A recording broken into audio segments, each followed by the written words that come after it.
الحمد لله نحمده ونستعينه ونستغفره ونؤمن به ونتوكل عليه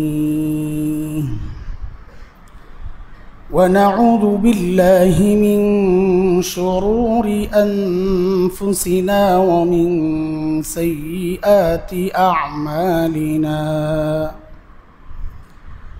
من يهده الله فلا مضل له ومن يضلله فلا هادي له وأشهد أن لا إله إلا الله وحده لا شريك له وأشهد أن سيدنا وسندنا وحبيبنا ومولانا محمدا عبده ورسوله اللهم صل على محمد وعلى آل محمد كما صليت على إبراهيم وعلى آل إبراهيم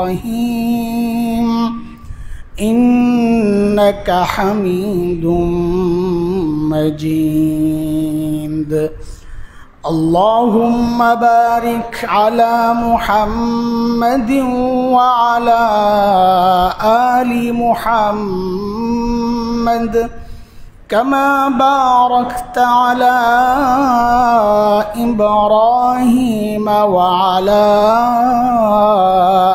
آل إبراهيم إنك حميد مجيد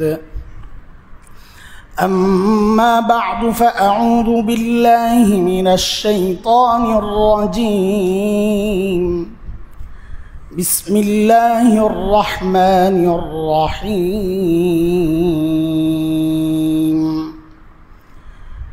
يوم لا ينفع الظالمين معذرتهم ولهم اللعنة ولهم سوء الدار وقال تعالى ما للظالمين من حميم ولا شفيع يطاع وعن جابر رضي الله عنه أنه قال قال رسول الله صلى الله عليه وسلم اتقوا الظلم فإن الظلم ظلمات يوم القيامة أو كما قال عليه الصلاة والسلام صدق الله العلي العظيم وبلغنا رسوله النبي الكريم ونحن على ذلك لمن الشاهدين والشاكرين والحمد لله رب العالمين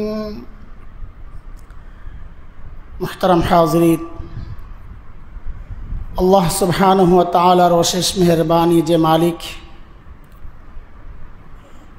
লম্বা সময় থেকে যে পাথর বুকে চাপা দিয়ে আমরা বেঁচেছিলাম সেই বিষাক্ত অবস্থা থেকে আমাদেরকে আল্লাহ তাআলা মনে হয় যেন এইমাত্র স্বাধীনতা পেয়েছি এমন এক সময় আল্লাহ তাআলা আমাদেরকে এনেছেন। এটা আল্লাহ তাআলার অনেক বড় নিয়ামত আমাদের জন্য, এই জন্য আল্লাহর শুকরিয়া আদায় করা দরকার। আলহামদুলিল্লাহ। আপনাদের বুকের পাথর কাঠটা কত বড় ছিল আমাদের তো জানা নাই, কিন্তু আমাদের পাথরের ওজন আপনাদেরকে আমরা বুঝাইতে পারবো না। কি পাথর আমরা চাপা দিয়েছিলাম। আমাদের কথাগুলো আপনাদেরকে বলতে হতে পারি নাই, কতজন কত রকম বুঝেন, কিছু কথা এদিক সেদিক হইলে ওটার একটা ব্যাখ্যা দিয়া প্রতিপক্ষ বানাইছে। কিন্তু আমাদের হালত কারো জানা ছিল না, জানেও না। এই এক ভাই আমাদের রঞ্জু ভাই, আপাদমস্তক ভদ্রলোক, সাদা দাড়িওয়ালা, কাজ একটাই, বাসা থেকে মসজিদে আসেন, বাসার সামনেই মসজিদ, তাও এদিকে আসেন, আমাদেরকে মহাব্বত করেন। আমাদের মামুন ভাই আমাদেরকে মহাব্বত করেন, এটাই অপরাধ। আমাদের সাথে কিসের সম্পর্ক? থ্রেড দিয়া মসজিদ থেকে বিদায় করছে। এক ভাইকে ধরতে আসছে, নামাজ চলতেছে, নামাজের ইকামত হবে, আরেক ভাই ওই কোণা থেকে প্রতিবাদ করছে, তাকে গণধোলাই দিয়ে যা যা করা দরকার পুলিশের কাছে সোপর্দ করা হয়েছে। অপরাধ কি? অপরাধের প্রতিবাদ কেন করলেন? এই সবগুলো কষ্ট আমাদের জন্যে। যখন আমাদেরকে বলে হুজুর মসজিদে এই সমস্যা, সুরাহা চাচ্ছে, তো কি বলবো? এক ভাই খুব কষ্টে ফোন দিয়েছেন, জবাব দিতে পারি না, কি বলবো? যাকে টার্গেট করে তিনি বিচার দিচ্ছেন, সেই তার দ্বারা আমি রাস্তায় লাঞ্ছিত হয়েছি, কাকে বলবো? আমি নিজেই তো অপদস্থ হচ্ছি, প্রতিনিয়ত লাঞ্ছিত হচ্ছি। চোখ বন্ধ করে, দাঁত একদম শক্ত করে আল্লাহর দিকে তাকায়, আল্লাহকে বিশ্বাস ছিল যে ইনশাআল্লাহ ইনশাআল্লাহ এর একটা সুরাহা তো হবেই, বিশ্বাস ছিল। আল্লাহ তাআলা জালেমদেরকে ছাড়েন না, আল্লাহ তাআলা আবারও দেখাইছেন। দেখেন, হযরত আলী কাররামাল্লাহু ওয়াজহার দিকে সম্বন্ধ করা হয় একটা কথার, এটা নিশ্চিত না, বাকি কথাটা খুব দামি। সেটা হচ্ছে, কোনো রাষ্ট্র কুফুর আর শিরকের সাথে টিকতে পারে, কিন্তু কোনো রাষ্ট্র জুলুম সহ টিকতে পারে না। এটা এক প্রমাণিত সত্য। আল্লাহ তাআলা জুলুমকে এতটা অপছন্দ করেন। জুলুম মানুষকে এমন এক পর্যায়ে নিয়ে যায়, তার অনেক ভালো কাজ থাকলেও জুলুম সব কিছুকে চাপা দেয়। আপনারা এক বড় জালিমের কথা জেনেছেন, হয়তো জানেন, শুনেছেন, হাজ্জাজ ইবনে ইউসুফ, নাম শুনেছেন? তার কৃতিত্বের কথা, তার অবদানের কথা কি জানেন? অনেকে জানেন না। সে কোরআনের হাফেজ ছিল, সে আরবিতে অনেক বড় সাহিত্যিক ছিল, আরবি সাহিত্যিক। আপনি যে কোরআন সুন্দর করে পড়তে পারি জেড জবর সহ, হাজ্জাজ ইবনে ইউসুফের কাজ। নাইলে গ্রামার শিক্ষা ছাড়া কোরআন কে পড়তে পারতেন? কে পারতেন? আমরাও যারা গ্রামার পড়ছি, যারা খুব এক্সপার্ট, তারা হয়তো জেড জবর ছাড়া পড়ে যায় খুব সহজে। কিন্তু আমরাও তো দেখি আমাদের সামনে ছাত্ররা যখন পড়ে, আরবি যে লেখাগুলো পড়ে যখন, তো তাদের অনেক ভুল হয়, অথচ লম্বা সময় গ্রামার পড়েছে। সেখানে কোরআনের আরবি তো আরও কেমন, মানে সমাজে যে ব্যবহার হয় আরবিগুলো এমনটা না, একটু ভিন্ন, পুরাপুরি সাহিত্যে পূর্ণ, হ্যাঁ, উচ্চ সাহিত্য কোরআনের মধ্যে। তাতে ভুল করা ছিল আরও সহজ, মানে আরও যৌক্তিক, ভুল করতই। সেই কাজটা করছে হাজ্জাজ ইবনে ইউসুফ। কিয়ামত পর্যন্ত মানুষকে সুন্দরভাবে কোরআন পড়ার একটা ব্যবস্থা করছে। আব্দুল মালিক ইবনে মারওয়ান যখন খলিফা, তখন তাকে মক্কা, মদিনা, তায়েফ, ইয়ামান এই জায়গাগুলোর দায়িত্ব দেওয়া হয়েছিল। সে কুফা থেকে নিয়ন্ত্রণ করতো এগুলা। এমন কোনো জুলুম নাই সে করে নাই, কিন্তু তার কৃতিত্বের অভাব নাই, তার অবদানের অভাব নাই। তার কালেই প্রায় চীন পর্যন্ত ইসলামী বিশ্ব ছড়ায় গেছে। সিন্ধু, হিন্দুস্তান, মোহাম্মদ বিন কাসেম তার পাঠানো সেনাপতি, এদিক দিয়ে চারোদিক থেকে মোহাম্মদ বিন কাসেমের মতো সেনাপতিরা দেশ জয় করছে, ইসলামের জমিন বিস্তৃত করছে। ওদিক দিয়ে গোড়ায় বসে বসে হাজ্জাজ ইবনে ইউসুফের অবস্থা কি? ইমাম ইবনে কাসির রহমতুল্লাহ আলের একটা ইসলামের পুরা ইতিহাস লেখা আছে, একটা কিতাব, আল বিদায়া ওয়ান নিহায়া নাম। ওতে আছে যে হাজ্জাজ বিন ইউসুফ 1,20,000 মানুষকে হত্যা করছে। দেখেন, তার এত কৃতিত্ব থাকার পরেও সব কৃতিত্ব ম্লান হয়ে গেছে। কেন? একটা অপরাধের কারণে। সেই অপরাধটার নাম হচ্ছে জুলুম। মানুষের অনেক কৃতিত্ব থাকতে পারে, কিন্তু যদি কেউ জুলুম করে তার সব কৃতিত্ব ম্লান হয়ে যায়। হাজ্জাজ ইবনে ইউসুফ বহু সাহাবী হত্যা করেছে, বহু তাবিঈ হত্যা করেছে। হযরত সাঈদ ইবনে জুবাইর রাহিমাহুল্লাহর মতো বুজুর্গ আল্লাহওয়ালা মুহাদ্দিস তাবিঈকে হত্যা করেছে। এরপরই শুরু হয়েছে তার পতন। কারণ কিছু জায়গা আছে ওখানে হাত দিলে সাথে সাথে অ্যাকশন শুরু হয়ে যায়, কিছু জায়গা আছে। এবং আল্লাহওয়ালারাও এমন জায়গা, আল্লাহওয়ালাদের গায়ে হাত দিয়া দুনিয়ার কেউ কোনোদিন বাঁচতে পারে না। সেটা ফেরাউন হোক, নমরুদ হোক, আর কারুন হোক, আর এই হাজ্জাজ বিন ইউসুফ হোক। সাঈদ ইবনে জুবাইরকে যখন সে হত্যা করে, আল্লাহ তাআলা তার হৃদয়ের মধ্যে একটা আগুন জ্বালায়া দেয়। সে শুইতে পারে না, ঘুমাইলেই খালি দেখে সাঈদ ইবনে জুবাইরকে আয়সা হাত ধরে বলতেছে, এই আমারে কেন হত্যা করছো, আমার অপরাধটা কি? তোলাফায়া ওঠে, সে ঘুমাইতে পারতো না। হযরত হাসান বসরি রাহিমাহুল্লাহকে ডাকছে, আমার এই অবস্থা, আমি কি করব? হযরত হাসান বসরি জবাব দিছেন, মা নাহাইতুকা আন তাতাআররাজা, তোমাকে আমি কি বলি নাই যে আল্লাহওয়ালাদের পেছনে পড়ো না? তুমি ওই কাজটা শুনো নাই, আমার কথা শুনো নাই। এখন পরিণতি তোমাকে ভোগ করতেই হবে। এটা তো দুনিয়ার পরিণতি। জালেমরা দুনিয়ায় তার শাস্তি ভোগ করে যায়, আর আখিরাতের শাস্তি তো আছেই। আল্লাহ তাআলা বলতেছেন, ইয়াউমা লা ইয়ানফাউয যালিমিনা মাযিরাতুহুম। জালেম সে যখন আল্লাহর কাছে বলবে, আমার ভুল হয়ে গেছে, আমারে মাফ করে দেন, আমাদের ভাতের হোটেলের মালিকের মতো আমার ভুল হয়ে গেছে, আমারে মাফ করে দেন।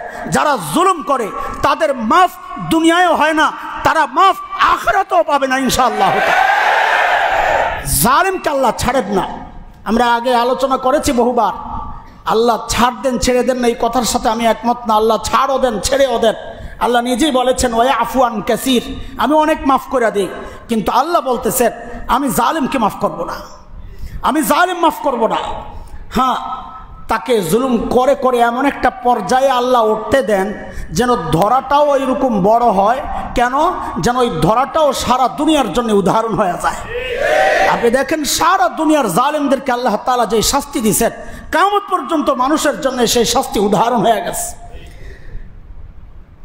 মা লিয-যালিমিনা মিন হামিমিন ওয়ালা শাফি'in ইউতা'। আল্লাহ বলতেছেন, জালেমের কোনো সুপারিশকারী হবে না, কেউ করলেও তা গ্রহণ করা হবে না। জালেমের পক্ষে কেউ থাকবে না, তার অপদস্থ হওয়া নিশ্চিত। ওয়ালাহুম সুউদ-দার, আর জাহান্নাম তো নিশ্চিত। আল্লাহ বলতেছেন, আর ইতিহাসও তাই বলে। আপনি দেখেন না, দুনিয়ার সর্বপ্রথম জালিমকে মানুষের ইতিহাসের সর্বপ্রথম জালিমের নাম কি? কাবিল। কাবিল সর্বপ্রথম জালিম, যে জুলুম করে নিজের ভাই হাবিলকে হত্যা করেছিল। আল্লাহ তাআলা ওই জুলুমের শাস্তি তাকে দুনিয়াতেই দিয়েছেন। তার হৃদয়ে আগুন জ্বলা শুরু হয়েছে। প্রথমেই তো সমস্যায় পড়ছে, লাশ কি করবে? বুঝো, কারণ এর আগে তো কেউ মারা যায় না, এই লাশ দাফনের সিস্টেম জানে না, বসে বসে চিন্তা করতেছে। আল্লাহ তাআলা হযরতে আদম আলাইহিস সালাম তখন ছিলেন, তিনি সর্বপ্রথম মানুষ, যেমন সর্বপ্রথম নবীও। হ্যাঁ, হযরত আদম নবী ছিলেন। তো সব যুগের নবীরা ওই যুগের শ্রেষ্ঠ শিক্ষক, এটা মাথায় রেখেন। সব যুগের নবীরা ওই যুগের শ্রেষ্ঠ শিক্ষক। এখন শিক্ষক যেহেতু আছেন, আল্লাহ তাআলা চাইলেই কিন্তু পারতেন আদম আলাইহিস সালামকে জানায়া দিতে ওহির মাধ্যমে, আপনার এক ছেলে আরেক ছেলেকে হত্যা করছে, দাফন করতে পারছে না, সে জানে না, আপনি যায়া তাকে দাফন শিখায়া দেন, তাকে দাফন করে দেন। আল্লাহ তা করেন নাই। দেখেন, আল্লাহ তা করেন নাই, কারণ জালিমের সহযোগী আল্লাহ কাউরে বানান না। জালিম একা হয়ে যায়, সব যুগেই জালিম একা হয়ে যায়। আল্লাহ তাআলা কি করলেন? দুনিয়ার মধ্যে সবচেয়ে ধুরন্ধর, হিংসুক, লুবি একটা জানোয়ার আছে, তার নাম হলো কাক। জানোয়ার বলতে আমরা বুঝি চার পাওয়ালা জীব, পাখিও একটা যার জান আছে তাকে জানোয়ার বলে। তো সেই হিসাবে পাখি কাক, আল্লাহ কাক পাঠাইছেন। আল্লাহ নিজে বলতেছেন, ফাবাআসাল্লাহু গুরাবা ইয়াবহাসু ফিল আরদ লিউরিয়াহু কাইফা ইওয়ারি সাওআতা আখিহি। আল্লাহ তাআলা কাক পাঠাইছেন কেন? কাক আরেক কাককে মেরে দাফন করছে। কাবিল দেখছে যে লাশ কেমনে দাফন করতে হয়। তো আল্লাহ তাআলা লাশ দাফনের সিস্টেম শেখানোর জন্যে আল্লাহ কাকে পাঠাইছেন? হযরত কাউয়াকে। সাবাস, কাক না, কাউয়াটা বললে যে খোসাটা লাগে, কাকটা বললে আমার কাছে লাগে না ওইরকম খোসা। আল্লাহ তাআলা শিক্ষক হিসাবে পাঠাইছেন হযরত কাউয়াকে, অথচ নবী শিক্ষক ছিল, আল্লাহ পাঠান নাই। কেন? জালেমদের সহযোগী আল্লাহ ভালো মানুষকে বানান না, জালেমদের শিক্ষকও আল্লাহ ভালো মানুষকে বানাবেন না, নবীকে বানাবেন না। আমরা দুনিয়ায়ও দেখি ভণ্ড পীরের খপ্পরে পড়ছে বলে। আমি বলি মুরিদ ভণ্ড না হইলে ভণ্ড পীরের কাছে যাইতো না। যে যেমন আল্লাহ তারে পীরও মিলায় তেমন, যে যেমন আল্লাহ তাকে পীরও তেমন মিলায়। কাবিল জালেম, আল্লাহ আরেক জালেম পাঠাইছে শিক্ষা দেওয়ার জন্য, নবী আদমকে পাঠান নাই। দেখেন অপদস্থ কাকে আল্লাহ অপদস্থ করতেছেন, কাবিলকে, নবীর সন্তানকে আল্লাহ অপদস্থ করতেছেন। বাবা কি আছিল ওই পরিচয় নাই, তোমার কর্ম দিয়ে তোমার পরিচয়। অনেক সময় নিজের কর্মের কারণেও বাবা বেইজ্জতি হইতে হয়, বাবা ধিকৃত হয় নিজের কর্মের কারণে। বাবার পরিচয়ে কেউ আগাইতে পারে না, কেউ আগাইলে নিজের কর্মের পরিচয়ে আগায়, তবে টান দিলে কিন্তু বাবাও টান পড়ে, এটাও ঠিক। হ্যাঁ, তো কাবিলের জন্য আল্লাহ যখন কাউয়া পাঠাইছেন শিক্ষক হিসাবে, কাককে পাইয়া কাবিলের বড় আফসোস, এটা একটা কাম হইল। তো কাবিল কি বলে, ইয়া ওয়াইলাতা আজাস্তু, সূরা মায়েদায় আসছে, পড়ে দেখেন। কাবিল বলতেছে, ইয়া ওয়াইলাতা আজাস্তু আন আকুনা মিসলা হাযাল গুরাব ফাউয়ারিয়া সাওআতা আখি ফাআসবাহা মিনান নাদিমিন। আরে কাকের ইলম আর জ্ঞানটাও আমার নাই, যে জিনিস কাউয়া জানে ওই জিনিস আমি জানি না। হ্যাঁ, আল্লাহ কাউয়া করে অনেক সময় অনেকের নেতা বানায়, সহযোগী বানায় না, দেখছেন না? আল্লাহ কাবিলের নেতা সহযোগী কারে বানাইছে? কাউয়ারে। কাউয়া কাকা করে আর কাবিল বসে বসে দেখে, কাউয়া আমার ওস্তাদ। তোদের মতো জালেমের নেতা আর ওস্তাদ আল্লাহ কাউয়া করিয়ে বানাইবো, কারণ তুইও জালেম, তো পাড়ায় পাড়ায় জুলুম করছস, মানুষ শান্তি মতো ব্যবসা করতে পারে নাই, মার্কেট চালাইতে পারে নাই। আরে খতিব যেখানে নিরাপদ না, সেখানে অন্য মানুষ নিরাপদ কেমনে থাকে? তো আল্লাহ তাআলা কাউয়াদেরকে বানাবেন না তো কাকে বানাবেন? আল্লাহ কাবিলের উস্তাদও বানাইছেন কারে? কাউয়াকে। মিললে কেমনে দেখেন, আল্লাহ আগের থেকে মিলাইয়া রাখছে। লা হাওলা ওয়ালা কুওয়াতা ইল্লা বিল্লাহ। এগুলো আমাদের জন্য হাসির না, আমাদের জন্য শিক্ষা। এগুলা শিক্ষা যদি কেউ না নেয় তো সেও একই পরিণতি ভোগ করবে। আমরা এমনটা যেন না হয় এক জালেমের হাত থেকে বাইচা আরেক জালেমের হাতে পড়ছি, এমনটা যেন না হয়। এক চাঁদাবাজের হাত থেকে পয়রা আরেক চাঁদাবাজের খপ্পরে পড়ছি, এমনটা যেন না হয়। আল্লাহর রাস্তে বলি, আমরা কোনোদিন কারো কাছে চাঁদা চাইবো না, চাঁদা দিব না। কেউ চাঁদা নিতে আসলে গণধোলাই দিয়ে তাকে শিক্ষা দেওয়া হবে ইনশাআল্লাহ। আমাদের পুরো এলাকা ইনশাআল্লাহ চাঁদা মুক্ত থাকবে ইনশাআল্লাহ তাআলা। সেই ইতিহাস আমরা ভুলে যেতে চাই, সেই চাঁদা সন্ত্রাসের ইতিহাস আমরা ভুলে যেতে চাই, সেই নৈরাজ্য সহিংসতার ইতিহাস আমরা ভুলে যেতে চাই। এক নতুন বাংলাদেশ দেখতে চাই, শান্তির, সাম্যের ওই দুনিয়া আমরা দেখতে চাই। আমাদের দেশকে আমরা ওই অবস্থায় দেখতে চাই ইনশাআল্লাহ তাআলা। আল্লাহ কবুল করেন। আমরা বারবার দোয়া করতেছিলাম আল্লাহ তাআলা যেন এই দেশকে হেফাজত করেন, কারণ কিছু মানুষ তো অপেক্ষায় থাকে। হ্যাঁ, কারো ঘর পড়ে, আর কিছু মানুষ আছে তারা আলুর পোড়া খাইতে মনে চায়, সে তো অপেক্ষা থাকে আরেকজনের ঘর কেমনে পড়বে। হ্যাঁ, বাড়ি পড়ে মাশরাফির, ওখানে প্রচার হয় কার? লিটন দাসের। দেখেন অবস্থা। হ্যাঁ, দোকান পরে ইউলু, আর ওই কাপড় চোপড় নেয় বলাবান, হিন্দু বাড়ির কাপড় চোপড় সব নিয়ে যাইতেছে। পাশেই তো ভারতীয় কালচারাল সেন্টার, যেটা এটাও পড়ছে, দলিল তো আছেই।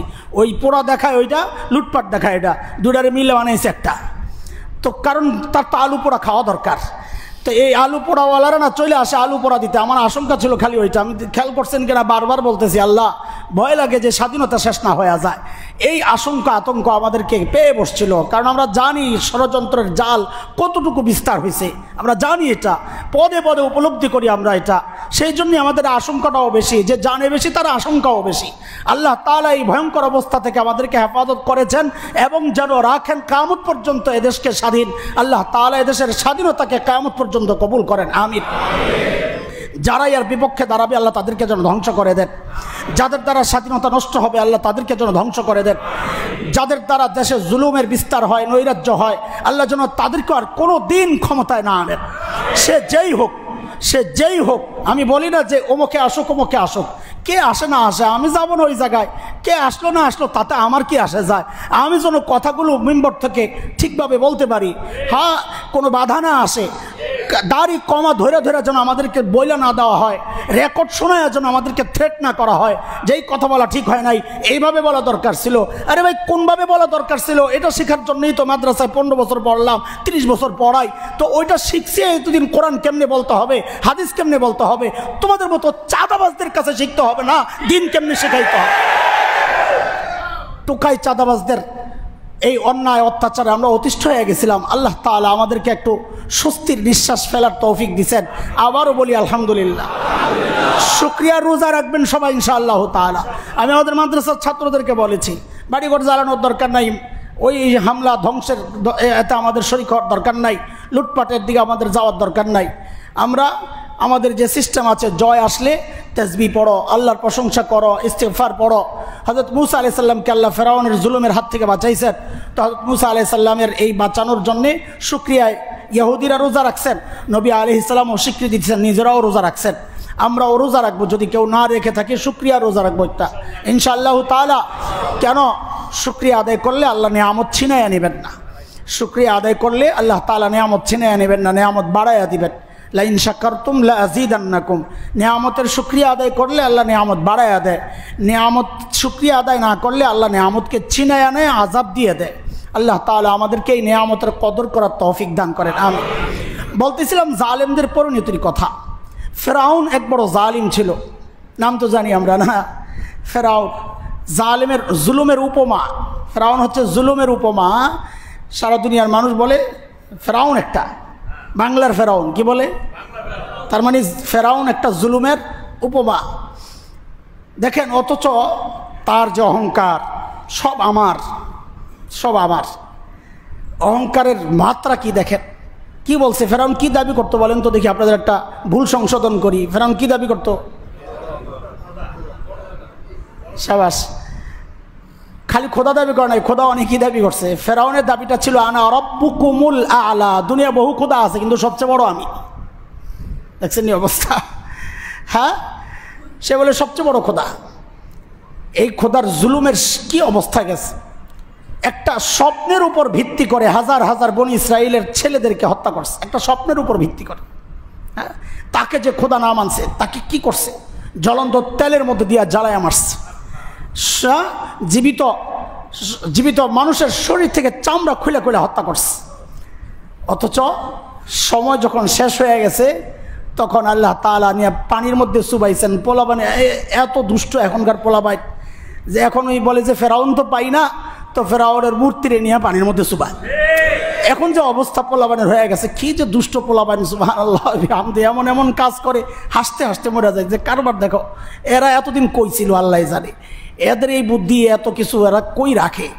আল্লাহ এদেরকে পড়ালেখায় লাগায় দাও। আমার খুব ভয়, পড়ালেখায় বসাইতে না আমাদের আবার আন্দোলন করতে হয় বাবা মাদের। আমি খালি চিন্তা করতেছি, ছাত্রদেরকে, আমাদের সন্তানদেরকে, আমাদের কলিজার টুকরাগুলারে আবার পড়ালেখায় বসাইতে না জানি আবার বাবা মার কিছু করতে হয়, অভিভাবক আন্দোলন, এটা না আবার করতে হয়। আল্লাহ জানে, আল্লাহ হেফাজত করেন, ওদেরকে লেখাপড়ায় মনোযোগী বানায় দেন। দেশ রক্ষায় ওরা যে ভূমিকা রেখেছে, আল্লাহ তাআলা যেন এই ভূমিকা নিজের পরিবার, নিজের সমাজ, সুন্দর সমাজ গড়ার জন্যেও ওদেরকে উপযুক্ত হয়ে তৈরি হওয়ার তৌফিক যেন আল্লাহ ওদেরকে দান করেন, আমিন। প্রত্যেকটা ছাত্র ছেলেকে আল্লাহ তাআলা, আমাদের মেয়েদেরকেও আল্লাহ তাআলা দিনদার ইমানদার বানায়া দেন, বলেন আমিন। আমাদের কথার আওয়াজ তো শুনতেছে রাস্তায়, আমাদের অনেক ট্রাফিকরা আছে, বেতন ছাড়া ট্রাফিক, মাশাআল্লাহ। আমরা ওদেরকে দাওয়াত দিব, ভাই তোমরা চলে আসো, কিছু সময়ের জন্য মসজিদে চলে আসো, নামাজ পড়ো, আল্লাহর কাছে শুকরিয়া আদায় করো এবং আবার ডিউটিতে চলে যাও। আমরা তোমাদের জন্য দোয়াও করি, আল্লাহ তাআলা তোমাদেরকে কবুল করেন, দুনিয়ার জন্যও কবুল করেন, আল্লাহ তোমাদেরকে জান্নাতের জন্যও কবুল করেন, আমিন। সেই ফেরাউন যখন ডুবে তো কি বলছে, আমানতু আন্নাহু লা ইলাহা ইল্লাল্লাযী আমানাত বিহি বানু ইসরাঈল ওয়া আনা মিনাল মুসলিমিন, যে বনি ইসরাইল যেই মাবুদ মানে আমিও মানি, আমি মুসলমান হয়ে গেছি, ভালো হয়ে গেছি। গণজোয়ার দেখে ভালো হইলে ওই ভালোর কোনো দাম নাই, শাস্তি দেখে ভালো হইলে ওই ভালো হওয়ার কোনো, তাইলে ফেরাউন মুসলমান হিসাবেই স্বীকৃতি পাইত। আল্লাহ জবাব কি দিছে, আল আন ওয়াকাদ আসাইতা মিন ক্বাবল, সারা জীবন পান্ডামি কইরা এখন বলো ইমান আনছি তো দিছেন সুবা। পানির মধ্যে কোথায় কোথায় ডুবাইছেন বলেন, আরেকটা ভুল ঠিক করি। দেখছেন আমাদের কত ভুলে আমরা আসি। নীল নদ না, নীল নদ না, নীল নদ তো মিশরের ভিতরে, তো পার হইল কোন দিক দিয়া? হ্যাঁ, লোহিত সাগর। বলেন কোথায়? লোহিত সাগর। আজকে যে মিশর থেকে এই ফিলিস্তিনের বা সিনাই যে এটা আছে বর্ডার, কি বলে মাঝখানের, না না ওই যে জাহাজ চলাচলের যে ইয়াটা, সুইস খাল, সাবাস, সুইস খাল। এই সুইস খাল যেখানে শেষ হয়ে মূল সাগরের অংশ যেখানে শুরু হয়েছে, ফেরাউনের ডুবার জায়গাটা, রাস্তাটা এটাই ছিল। আকাবা বলে ওই পাশের অংশকে, আকাবা বলে। ওখানে এই রাস্তাটাই ছিল ফেরাউনের ডুবার। নীলনদ না, নীলনদ না, সুইস খালের পার হইয়া সাগরের যেই অংশটা, এটা ছিল ফেরাউনের ডুবার স্থল। এদিক দিয়েই পার হয়েছেন হযরত মূসা আলাইহিস সালাতু ওয়াস সালাম তার সঙ্গীদের সহ। তো হযরত মূসা এবং বনি ইসরাইল জুলুমের শিকার হয়েছিলেন কিনা?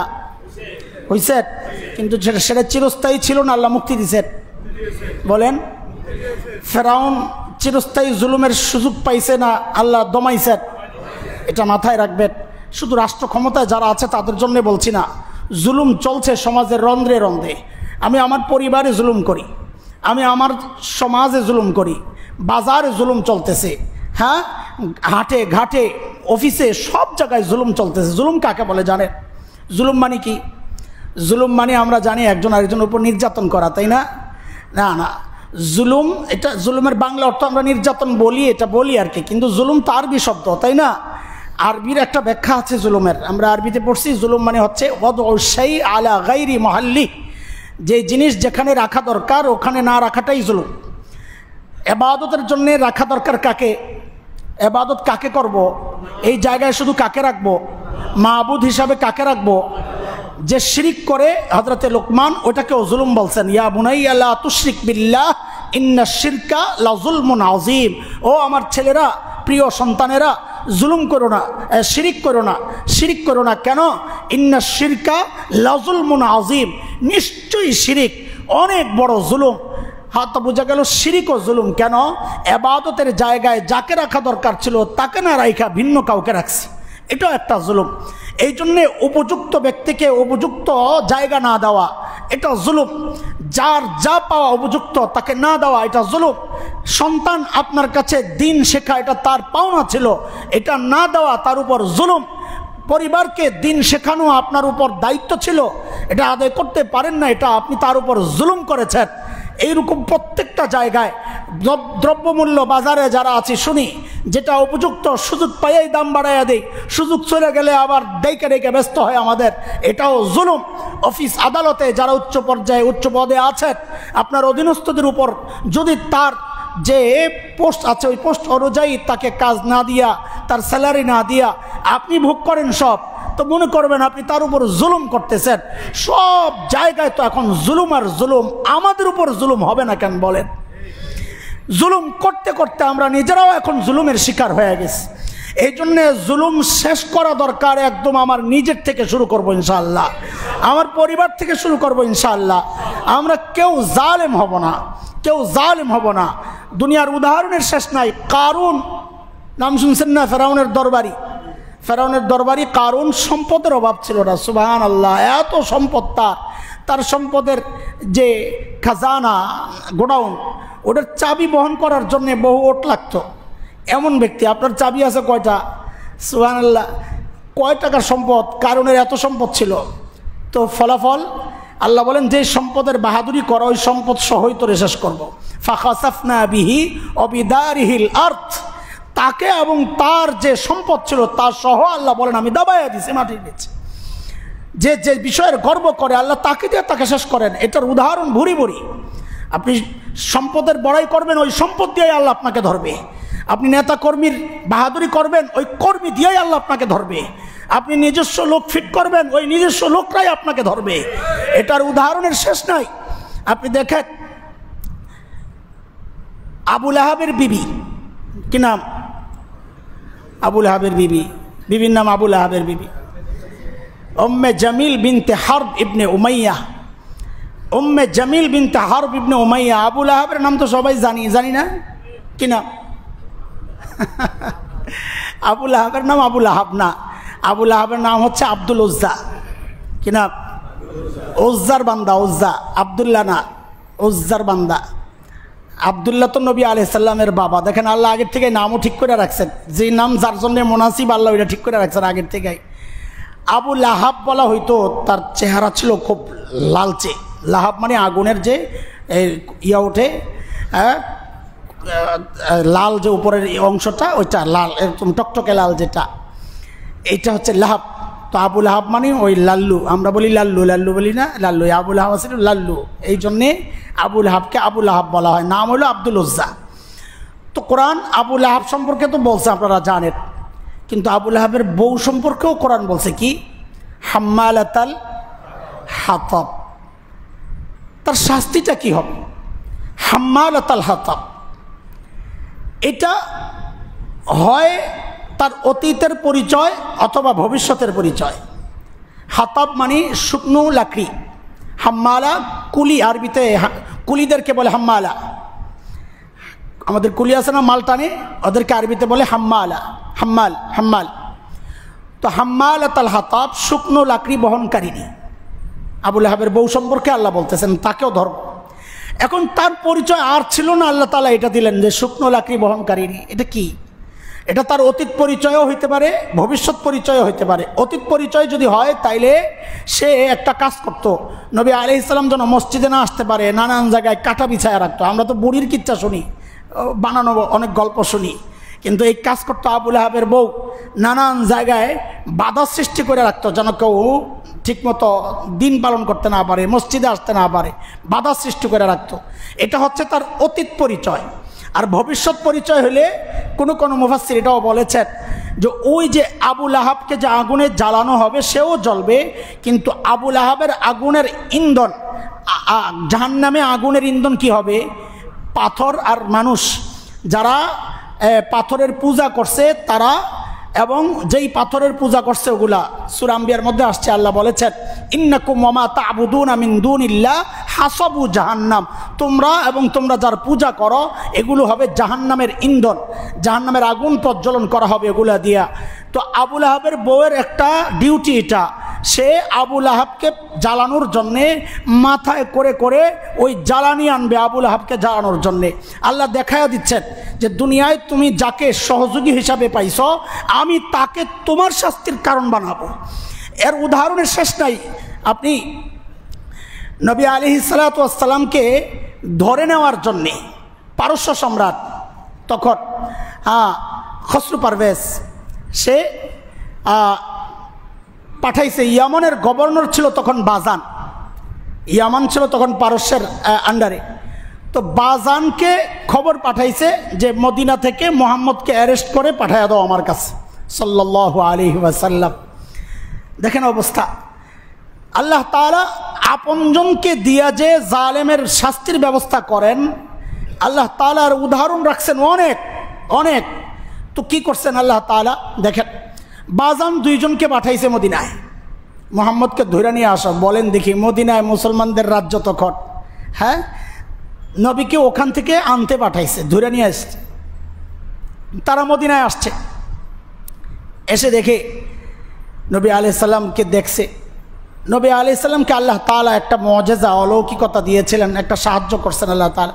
6টা স্পেশাল বিষয় দিয়ে আল্লাহ নবীকে সাহায্য করছেন। নবী বলেছেন নুসিরতু বিসিত, এর মধ্যে একটা হচ্ছে নবী বলেন নুসিরতু বির-রুব, আল্লাহ আমাকে রব দিয়ে সাহায্য করেছেন। রব মানে কাউকে দেখলে ভয় লাগা। এই ভয় তো মানুষ কুকুরকেও পায়, জীবজন্তুকেও পায়, সন্ত্রাসীকেও পায়। রব ওই ভয়কে বলে না, ওইটাকে আমরা আরবিতে বলি খৌফ, নজর, এগুলো রব বলে ওই ভয়কে। একটা হচ্ছে তার দ্বারা আমি ক্ষতিগ্রস্ত হব, এটা হচ্ছে খৌফ। আরেকটা হচ্ছে আমি যদি তার ক্ষতি করি আমি বিপদে পড়ব, এটাকে আরবিতে বলে রব। নবী আলাইহিস সালাম কারো আতঙ্কের কারণ ছিলেন না, সমীহ করার মতো ব্যক্তিত্ব ছিলেন, এটা হচ্ছে রব। নবীকে দেখলে ওই আশঙ্কা কাজ করতো, এই লোকের ক্ষতি করলে আমি বিপদে পড়ে যাব। আল্লাহ তাআলা এই জিনিসটা নবী আলাইহিস সালামকে দান করছেন। বহু দূর থেকে কাফেরের হৃদয়ের মধ্যে ওই ভয়টা কাজ করত। তো ওই দুইজন যখন আসছে, ইতিহাসের কিতাবে আসছে, আয়েশা নবী আলাইহিস সালামকে যখন বলতেছেন, তো কাঁপতেছেন আর বলতেছেন আপনাকে ধইরা নিতে পাঠাইছে। নবী আলাইহিস সালাম হেসে দিয়েছেন, এই বুঝি পুলিশের অবস্থা, পুলিশ যদি কাঁপে তো আমার ধরবে কেমনে? তো নবী আলাইহিস সালাম বলছেন ঠিক আছে, কালকে নিও। ওহির মাধ্যমে আল্লাহ জানাই দিয়েছেন যা জানানোর কালকে নিও। কালকে যখন আসছে তো নবী আলাইহিস সালাম বলেন আমাকে ধরার যে সিদ্ধান্ত এটা চেঞ্জ হয়ে গেছে, তোমরা চলে যাও। ওই বেচারারা তো এমনি চাইতেছে কোনো রকম বাঁচার জন্য, এই খবর পায় জি জি জি ঠিক আছে আমরা চলে যাই। যা বাজানের কাছে খবর পৌঁছাইছে যে মোহাম্মদ তো বলছে সিদ্ধান্ত পরিবর্তন হয়ে গেছে, আমাদেরকে ফেরত পাঠাইছে। তো বাজানও জানে নবী আলাইহিস সালামের অবস্থা, এই লোক তো মিথ্যা বলার মানুষ না, মিথ্যা তো বলেন না, ইতিহাস নাই তার, নবুয়তের আগেও না পরের তো প্রশ্নই আসে না, তিনি তো সাদিক সদুক আল আমিন, তিনি তো এই স্বীকৃতি পেয়েছেন তার শত্রুদের কাছ থেকে। হ্যাঁ, তো বাজান তো অবাক হয়ে গেছে যে আমি তো জানলাম না, ওখানে খবর পৌঁছলো, আচ্ছা অপেক্ষা করো, এরা মিথ্যা হইতে পারে না। এই কথার মধ্যেই দেখতেছে দূর থেকে ধুলা উঠতেছে, মানে বোঝা যাচ্ছে পারস্যর দিক থেকে কেউ আসছে। ঠিকই পারস্য থেকে খবর আসছে যে খসরু পারভেজের সমস্ত সিদ্ধান্ত চেঞ্জ হয়ে গেছে। কেন? তার ছেলে শেরওয়া সে বাবাকে হত্যা করছে, বাবাকে হত্যা করছে। বাবার সন্তানের সাথে এক নারী কেন্দ্রিক বাবার সন্তানের লড়াই, এই লড়াইয়ে ছেলে জিতে গেছে, বাবাকে হত্যা করে বাবার ক্ষমতায় সে বসে সিদ্ধান্ত নিছে যে বাবার সমস্ত সিদ্ধান্তকে বাতিল করা হইল। দেখেন আল্লাহ তাআলা নিজের সন্তানকে দিয়ে নবীর সাথে বেয়াদবি করা ব্যক্তিকে, জালিমকে আল্লাহ শায়েস্তা করছেন। দুনিয়ার ইতিহাস ভরে ভরে এটা, অভাব নাই। আপনি আজকে যাকে আপনার শক্তি মনে করছেন সেটা আপনার অর্থ হোক আর পেশি হোক, আল্লাহর কসম খায়া বলি ওই অর্থই আপনার গলার ফাঁসির কারণ হবে। ওই পেশি শক্তি আপনাকে ধরে নিয়ে যাবে, আপনাকে কোনো রকম খাওয়ার সুযোগও দেবে না, কোনো রকম গাঁটটি ধরায় বিদায় করবে। আল্লাহর সিদ্ধান্তটাই এমন, আল্লাহর সিস্টেমটাই এমন, আপনি সিস্টেম পাল্টাবেন কেমনে? আল্লাহ চ্যালেঞ্জ করতেছেন সুন্নাতাল্লাহিল্লাতী ক্বাদ খালাত মিন ক্বাবলু ওয়া লান তাজিদা লিসুন্নাতিল্লাহি তাবদীলা, সূরা আহজাব। আল্লাহ বলতেছেন আমার সিস্টেমের কোনো হেরফের হয় না, তোমরা চাও নগদ সিস্টেম পাল্টাইতে, আমি আমার সময় মতো করব। আল্লাহ সময় মতো যখন ধরেন দুনিয়ার কোনো শক্তি থাকে না তাকে রক্ষা করার। সে স্বামীর পরিচয় দেখ আর একান্ত আনুগত্যের পরিচয় দেখ, যেই পরিচয় দিয়েই থাকুক না, কিন্তু বিপদ আসলে বাঁচানোর জন্য আর থাকে না, তখন খালি পার করার চিন্তা করে, তাড়াতাড়ি বাইরন, বিপদ কোন দিক দিয়ে না আবার আমাদের উপর চলে আসে। এগুলো আমাদের জন্য শিক্ষা দোস্ত। আমাদের এখন সবার মধ্যে একটা আনন্দের সাথে সাথে একটা ক্ষোভও কাজ করতেছে। আমরা তো মানুষ, ঠিক না? রক্ত মাংসের মানুষ, তো মানুষের যে গুণ আমাদের মধ্যে থাকবে এটা তো স্বাভাবিক, কিন্তু একটু নিয়ন্ত্রিত হওয়া, একটু নিয়ন্ত্রণ করা, জিনিসপত্র জ্বালায়া দেওয়ার মধ্যে কোনো ভালো কিছু নাই। আমরা যদি এগুলা রাষ্ট্রের সম্পদ হিসাবে আমরা বলবো, আমরা নতুন যারা আসছেন অন্তর্বর্তীকালীন সরকারে বা পরবর্তীতে যদি যারা আসবেন, সবার কাছে আমাদের মেসেজ থাকবে এটা, যারা রাষ্ট্রের সম্পদ কুক্ষিগত করেছে, ব্যাংক ডাকাতি করেছে, ব্যাংকগুলো খালি করেছে, মানুষের রক্ত চুষছে যারা, তাদের সমস্ত সম্পদ বাজেয়াপ্ত করে রাষ্ট্রের সম্পদ হিসাবে ওগুলোকে ধরে নেওয়া হোক। এটাই আমাদের দাবি। নষ্ট করার দরকার নাই, এগুলো রাষ্ট্রীয় সম্পদ, এগুলো আমাদের সম্পদ, নষ্ট করার দরকার নাই। আমাদের সম্পদ মনে করে আবার নিজেরা খাইলেন না, আমাদের সবার সম্পদ, আপনি একা কেন খাবেন? এগুলো রাষ্ট্রের সম্পদ। হ্যাঁ, জালেমদের ছাড় নাই, আমরা তাদের শাস্তি দেওয়ার দায়িত্ব আমরা নিজে নিব না, কাউরে পাইলে আমরা আইনের হাতে তাদেরকে তুলে দিব। এখানে উদারতার সুযোগ নাই, আবার আমাদেরকে এত উদার হওয়ার নসিহত করার দরকার নাই। কিছু জায়গা আছে এখানে মিনমিন চলে না। এটা নবী আলাইহিস সালামের চেয়ে উদার দুনিয়ায় কে ছিলেন বলেন? হ্যাঁ, আমি আপনি রহমতুল লিল আলামিনের স্বীকৃতি পাইছি। সারা দুনিয়ার মানুষের দয়া আর উদারতা একসাথে করলেও রহমতুল লিল আলামিনের উদাহরণ কেউ পেশ করতে পারবে না, ঠিক কিনা?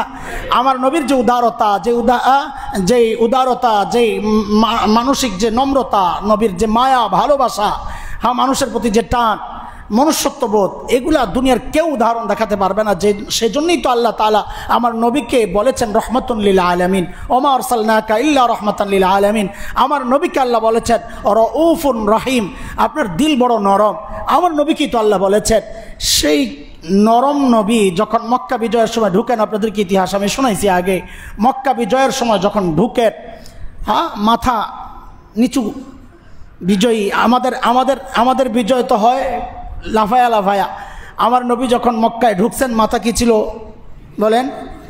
শুকরিয়ায় নিচু হয়েছে। এটা কিসের? শত্রুর সামনে নিচু না, যিনি জয় দিয়েছেন সেই আল্লাহর সামনে নিচু।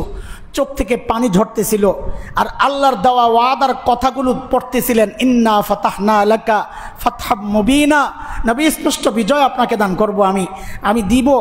আল্লাহ তাআলার ওই বাণীগুলো, আল্লাহর ওই ওয়াদাগুলো, ওই সুসংবাদগুলো নবী তিলাওয়াত করতেছিলেন আর মক্কায় ঢুকতেছিলেন।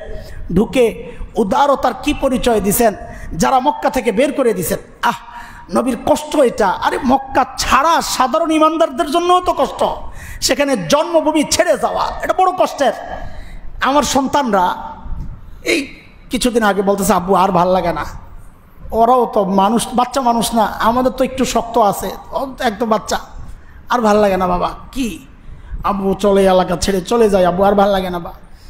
বিশেষ করে যখন শেষ আমার বাড়িতে হামলা হইলো, এই তো বলি না আপনাদেরকে, আপনারা বললে উত্তেজিত হবেন, আমরা চাই নাই উত্তেজিত করতে, আমাদের অবস্থাটা শোনাইতেছি। রাত 11:30 40-50 জন এখানে, কি যেন ম্যাডামের নাম? তুহিন ফারহান, ফারহানা, আচ্ছা আচ্ছা ঠিক আছে। ওনার বাসায় হামলা করেই ওই দলটাই এদিকে আসছে আমাদের বাসায়। আমাদের কিছু ভাই থাকেন, তারা তো আর নাই, তারা জানে ভালো করে, তারা নাই। বাসায় আসি একজন রাজাকার, আমি রাজাকার। এখন এই হাসান জামিল, এখন তো ওইটা কি নামাইতে হবে, গেট নেট পিটায়া টিটায়া, লাইট ভাঙ্গা, সিসি ক্যামেরাগুলো ভাঙ্গা, এমন এক আতঙ্ক অবস্থা তৈরি করছে। আর আমার বাসার দিকে তাকায়, নাম নাম নাম মানে কি জানেন? আরবি শব্দ, ঘুমাও ঘুমাও, আরবিতে নাম মানে ঘুমাও। আমি বলতেছি আমার ঘুমাইতে বলতেছে ওরা আইসা, এই যেই লাঠি সোটা নিয়ে আইসে মনে হয় খেলতে আইসে। তো আমি বলি খেলবা তো রাত্রে আসছো কেন? আরে রাত্রে খেলে নাকি 11:30 সময় কেউ, তো রাত্রে কেন আসছো খেলতে? এই হলো অবস্থা, এমন আতঙ্ক। আচ্ছা বলেন তো, বাচ্চারা এই দৃশ্য দেখলে কেমন লাগে? কেমন লাগে বলেন, আপনার কেমন লাগবে? আমাদের হিস্ট্রি আপনাদেরকে শোনাইলে আপনাদের চোখের পানি আসবে, জানেন কি কি অবস্থা গেছে আমাদের উপর দিয়ে। আমাকে রমজানে যখন ধরতে আসলো, এখানে বাসা ঘেরাও করা, ডিবির লোকজন বাসায় চলে গেছে, বাসায় দরজা বন্ধ করে, লাইট বন্ধ করে, মেয়েগুলো, মা, ছেলেটা মসজিদে, মা 3 মেয়ে বাসায় একা। দরজায় যখন আঘাত হচ্ছিল, লাথি আর গালাগালি চলছিল, তখন ভিতরের ওই মানুষগুলো কেমন লাগতেছিল বলেন? কেমন লাগতেছিল? চলে আসছে।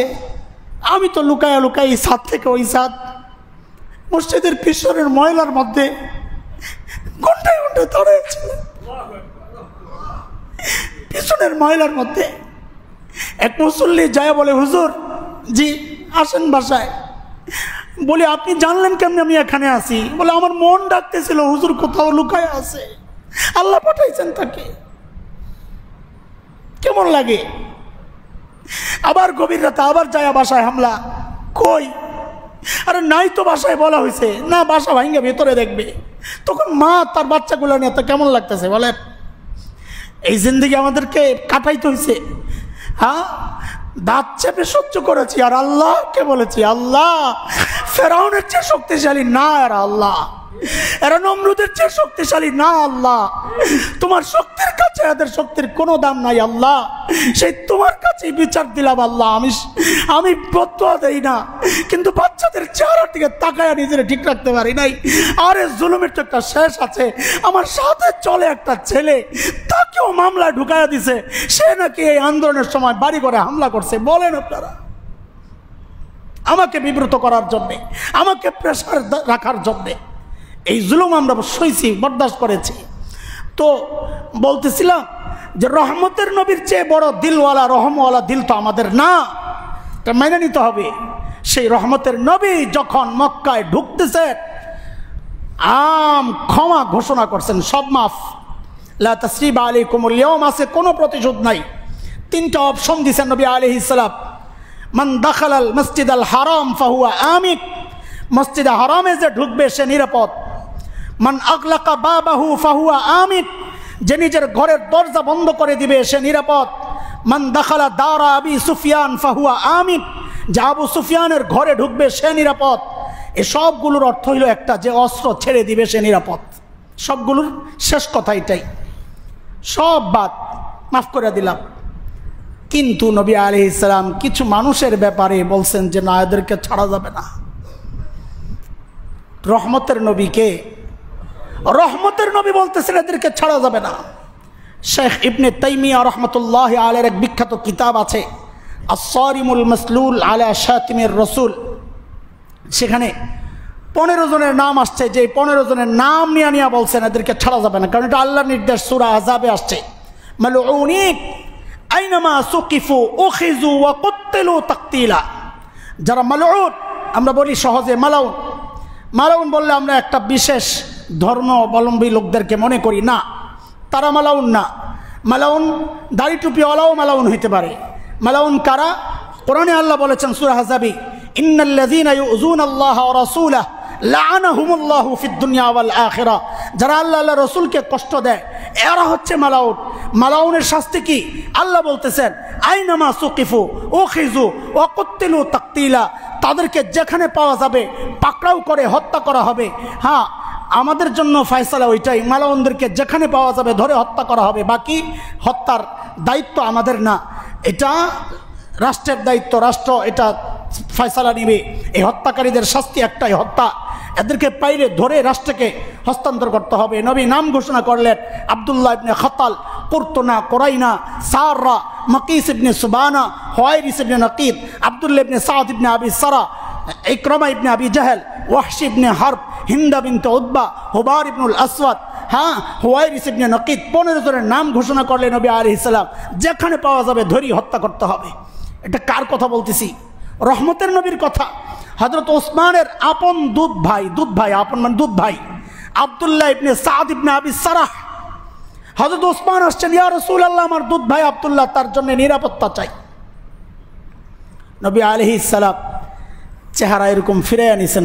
আল্লাহু আকবার। রহমতের নবী। দেখেন, আমাদেরকে রহমতের নবীর ওয়ারিস বলে অনেকে খোঁচা দেয় যে হুজুর এত গরম কেন, রহমতের নবীর নায়েবরা এত গরম কেন? আরে গরম জায়গা মতো, গরমটাই রহমত।